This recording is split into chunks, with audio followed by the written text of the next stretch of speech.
Race fans, start your engines for a non-stop thrill ride. A jaw-dropping moment. It's the most high-octane countdown show ever, bringing you the 10 greatest sound bites in NASCAR history. I love that one. From dancing with a chainsaw. Kale is the chainsaw. To stealing chickens. Too lazy to work, too chicken to steal. From winning one for the Gipper. All right. And he was just owned by the whole thing. To winning one and hating it. They suck. You'd think he'd be jumping for joy. From being too fat to climb fences. I'm too damn fat to be climbing fences. To choking on 200 grand. I just hope he chokes on that 200,000. We're gonna rank them all. But only one can be number one. This is more than just a race to the finish line. It's a journey through time. Buckle up and hang on. It's the 10 greatest sound bites in NASCAR history. This is number 10. And he's going to bring an Indianapolis tradition to the Daytona International Speedway. Tony Stewart gives the greatest sound bites of all time. You're a little bit happy to win at Daytona. Yeah, but I'm too damn fat to be climbing fences. I am too damn fat. Too damn fat to be climbing fences. Tony, you never know what's going to come out of his mouth. I appreciate Tony Stewart's honesty. When he said I'm too fat to climb fences, he was probably right. He was right. Well, he was. Tony Stewart is fat. Guys that size shouldn't be more than 4 feet off the ground at any time. Tony, didn't you lose a fast food sponsor?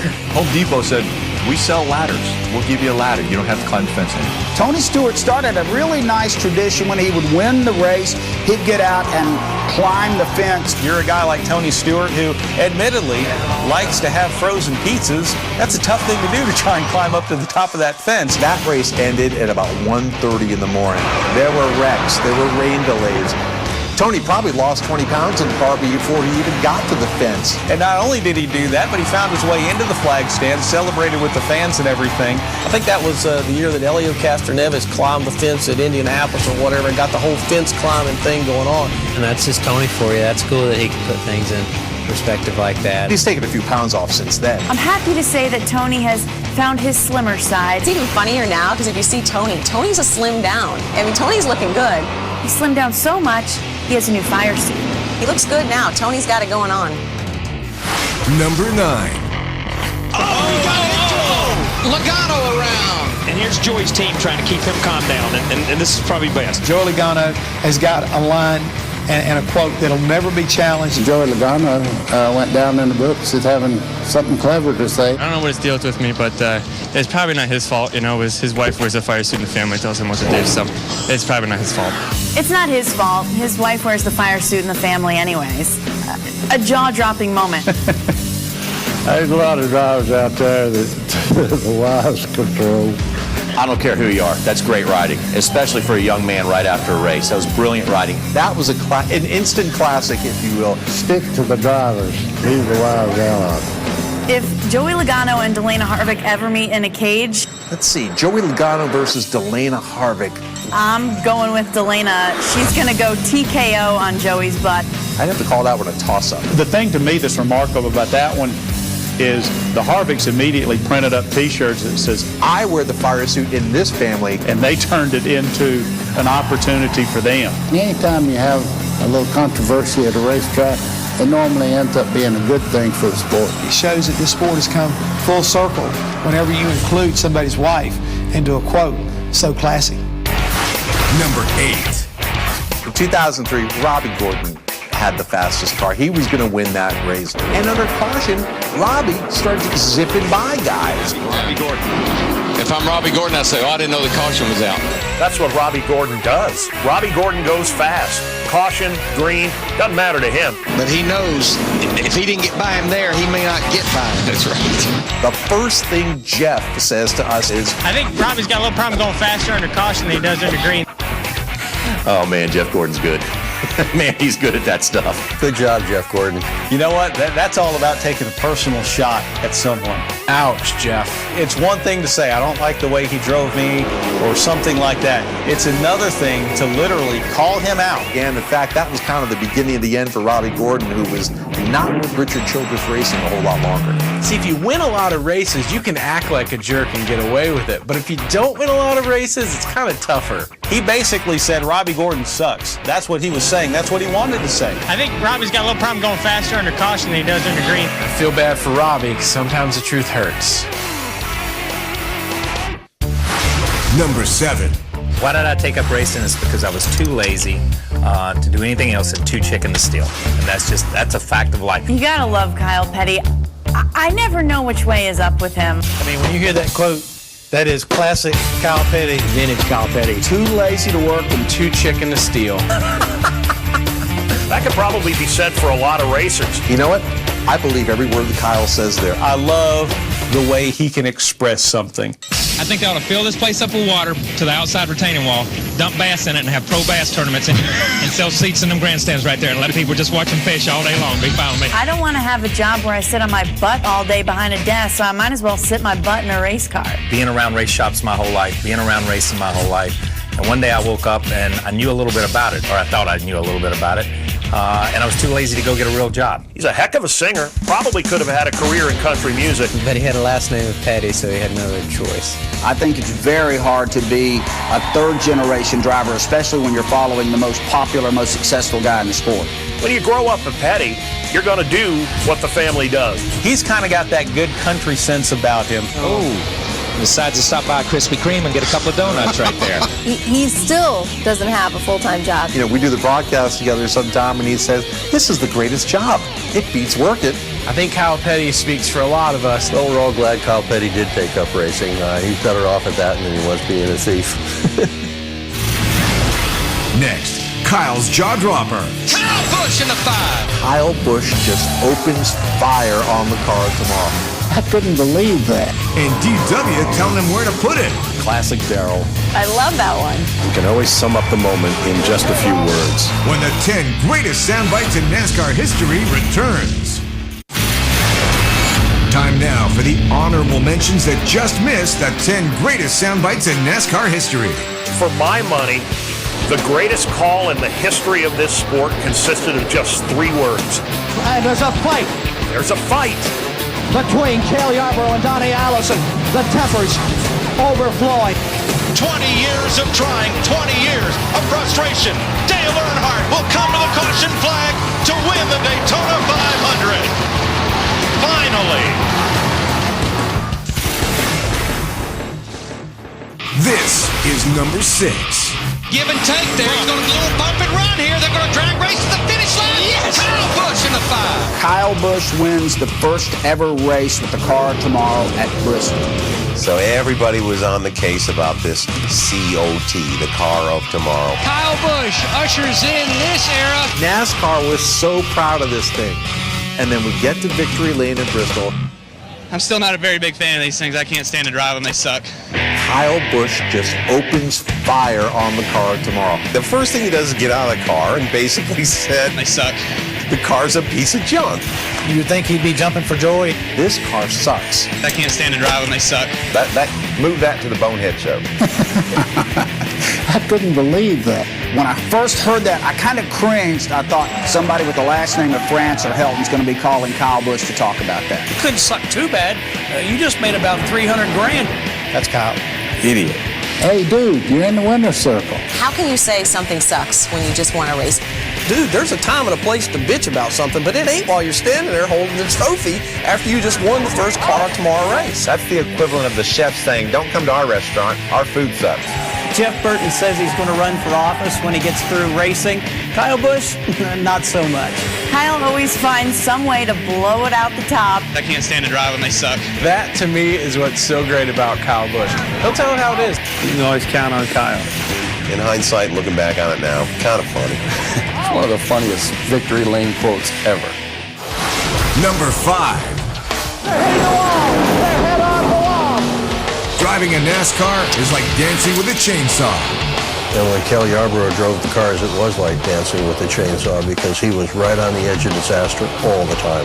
Probably the best, short, concise assessment of this sport that I've ever heard. That's classic Cale. I believe he would date for the chainsaw.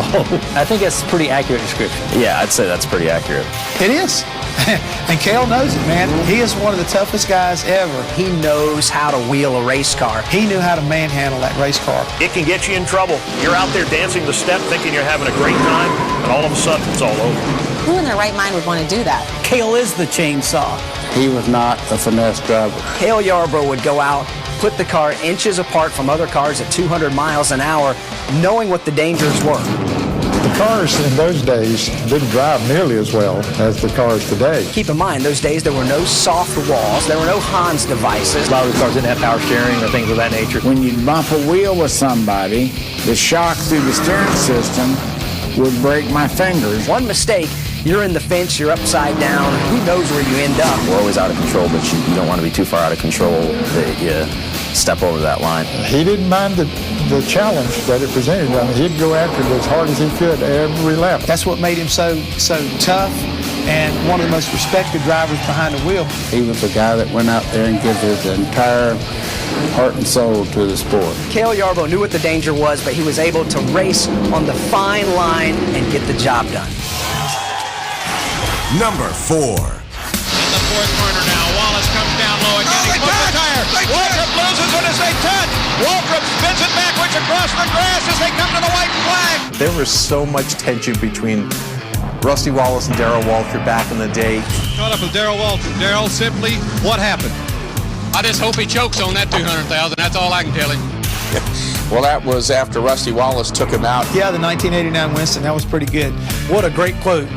Rusty, I hope he chokes on that $200,000. I hope he chokes on it.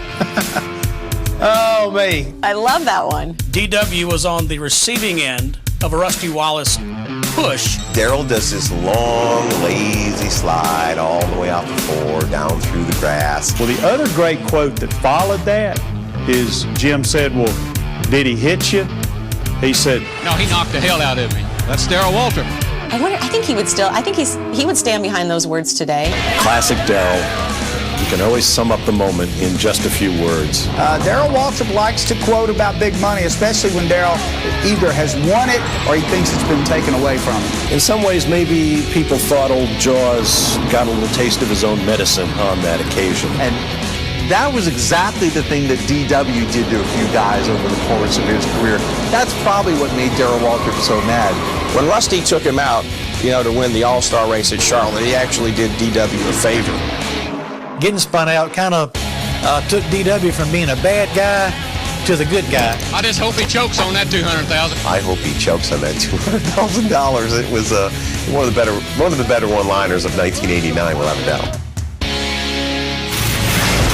Next, the Dale and Dale Show. It's the Dale and Dale Show as we come off of turn 4. To beat Ned Jarrett that day is just a special, special thing.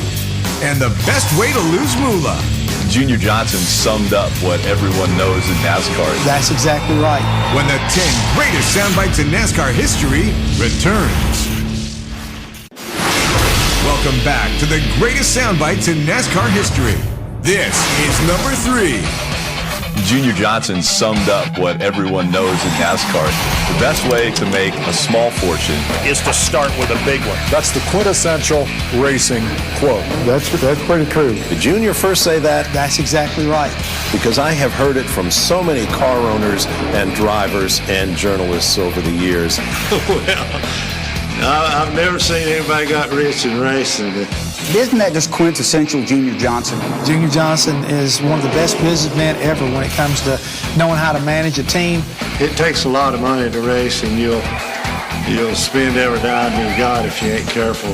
He's absolutely right, and a lot of big-time businessmen have come into this sport thinking that they were going to revolutionize things. There have been a lot of people over the years who have come into the sport and had a sizable amount of money, and when they left the sport, they didn't have a whole lot. It's not for an individual to take home and run out of his pocketbook, because if he stays in, he'll lose everything he's got. For some racers, they start with nothing and they find their way up. You had to have money, and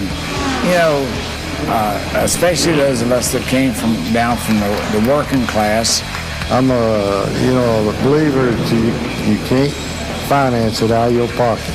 They would get a $100 paycheck that maybe it cost $400 or $500 to get that car ready to go race. A lot of people have made their livings in this sport, and we're all very thankful for that. And I think the drivers are thankful for that. The owners are thankful for it. The best way to make a small fortune is to start with a large one. That has become one of the true catchphrases in all of racing. I think it's been proven. I don't think there's any question. Junior's still got a couple of bucks left, so I guess he got through it all right. When you got good men working for you, you don't have to be much of a boss. He may not sound that smart, but I guarantee he can match wits with anybody on Wall Street. It's perhaps the best example ever of the wisdom of Junior Johnson. Number 2. Well, my favorite call of all times, of course, was Ned Jarrett calling his son home. Here he comes, Earnhardt. It's the Dale and Dale show as we come off of turn 4. You know who I'm pulling for. It's Dale Jarrett. Bring her at the inside, Dale. Don't let him get down there. 1993 Daytona 500. He's going to make it. Dale Jarrett's going to win the Daytona 500. I think that's one of the most emotional and special moments in broadcast television. You could tell Ned was trying to cut a balance between the emotion of watching the son win the 500 and still trying to be a professional broadcaster. Come on, Dale. Go, baby, go. And the greatest thing that happened was the television producer telling Ned Jarrett, bring your boy home. Bob Stenner, the producer for CBS, told everybody, the floor is Ned's. Unknowing to me, he had told them, said, okay, now if Jarrett takes the lead on the last lap, said, you guys back off, and we're going to let Ned call the last lap. He said, go, just take it, bring your son home. Ned, bring your boy home. You know who I'm pulling for. It's Dale Jarrett. Bring her at the inside, Dale. Don't let him get down there. And so that's when I went from supposedly being a professional announcer to being a dad on national television. He's going to make it. Dale Jarrett's going to win the Daytona 500. All right. Oh, look at Martha. You've got Ned Jarrett's wife, Martha, Dale's mom, sitting in a van. She's not in the stands. She's not in a booth. She's in the van. You think she'll get out of the van, or are you going to go get her out, Ned? The shots that the fans saw of her sitting in the van were taken through the side view mirror. Oh, that poor girl, she needs help. She had no idea they were there. She's trapped in the motor coach. She's got her hands up the side of her head. You can see the tears that are starting to form in her eyes. And you can feel that. That was real. Oh, can you believe it? You can see him standing up in the booth, and he's got a smile that goes from ear to ear, and you can tell he is at least as excited about this, if not more, than any race he ever won. I mean, oh my gosh. I mean, that almost makes me well up a little bit right now just talking about it. If you had a dry eye after that one, you just haven't got any emotion in your body. Oh, man. Did you teach him to drive that race car? To be Ned Jarrett that day is just a special, special thing. Super job there, Dale. I tell you, I'm really proud of you. You did just exactly what you had to do, like I told you, right? That's right, exactly like you told me all along, Dad. Thanks for everything. I appreciate it. This is a great day. Next, the most unforgettable soundbite of them all. Yeah, what a great sound. I remember that day like it was yesterday. And so the race starts. You watch that plane coming in off the backstretch. I think that was the greatest soundbite because it stood for so much more than the race. When the 10 returns, we brought you 9 of the greatest soundbites in NASCAR history so far. I am too damn fat. Too damn fat. Too damn fat to be climbing fences. I don't know what his deal with me, but it's probably not his fault. You know, it was his wife wears a fire suit and family tells him what to do. I think Robbie's got a little problem going faster under caution than he does under green. He basically said Robbie Gordon sucks. Too lazy to work and too chicken to steal. I believe every word that Kyle says there. Vintage Kyle Petty. Kyle Busch ushers in this era. Still not a very big fan of these things. I can't stand to drive when they suck. He was not a finesse driver. It was like dancing with the chainsaw. Kale is the chainsaw. I just hope he chokes on that 200,000. That's all I can tell him. The best way to make a small fortune is to start with a big one. That's pretty true. Go, baby, go. So call your son home and be a daddy. Dale Jarrett's going to win the Daytona 500. But now it's time for the greatest soundbite of them all. This is number 1. Is there any better way to legitimize your sport than having the leader of the free world give the command to get the event underway? All right, gentlemen, start your engines. Ronald Reagan was probably as popular in NASCAR as Richard Petty. Yeah, what a great sound. It was so big and honorable for the president. It's kind of like throwing out the first pitch in the 7th game of the World Series. Having a president at a cup race, that's a big deal. Well, you know, it was a heck of a big deal. And this all happened on July the 4th, okay? I remember that day like it was yesterday because NASCAR had put so much into that one event. That was so cool. And to know that the President of the United States recognized our sport, understood how great it was. Not only do you have the President of the United States going to attend your race on the 4th of July, the Firecracker 400, but he also decides to give the command, and he does it from Air Force One. He hadn't landed yet. And so the race starts. You watch that plane coming in off the backstretch at Daytona and landing. It's a great iconic picture of the King running down the backstretch in Air Force One, landing at the airport right behind the speedway. We looked at it a little bit different maybe than a lot of other people because I had won my 199th race in Dover 3 or 4 races before that. And we were looking for the 200th win. But that was kind of put to the side because the President of the United States is going to be here watching the race. President Reagan had been a former sportscaster way back, and so I asked him, I said, President Reagan, you're a former sportscaster, would you like to call a few laps here? And he said, well, I don't know about that, but he said, we'll try, and he did. He was very gracious, and it was a tremendous thrill and treat to be able to sit with those moments in that 1984 race. And he was just owned by the whole thing because Kel and myself come across the start finish line at 200 mile an hour, smoke supplying and all this stuff, so kind of took his breath too. But in the end, to come down, witness the finish of this race, and I get at least to say we had picnic lunch with him that afternoon. I think that was the greatest soundbite because it stood for so much more than the race. The greatest driver in our sports history and one of our great presidents together celebrating what is NASCAR. Reagan knew how to stage things, and I think he realized what he was doing for that moment was not only important for Ronald Reagan, but it was important for the sport of NASCAR. I told him when it was all over with, we put him on the sports page, he put us on the front page.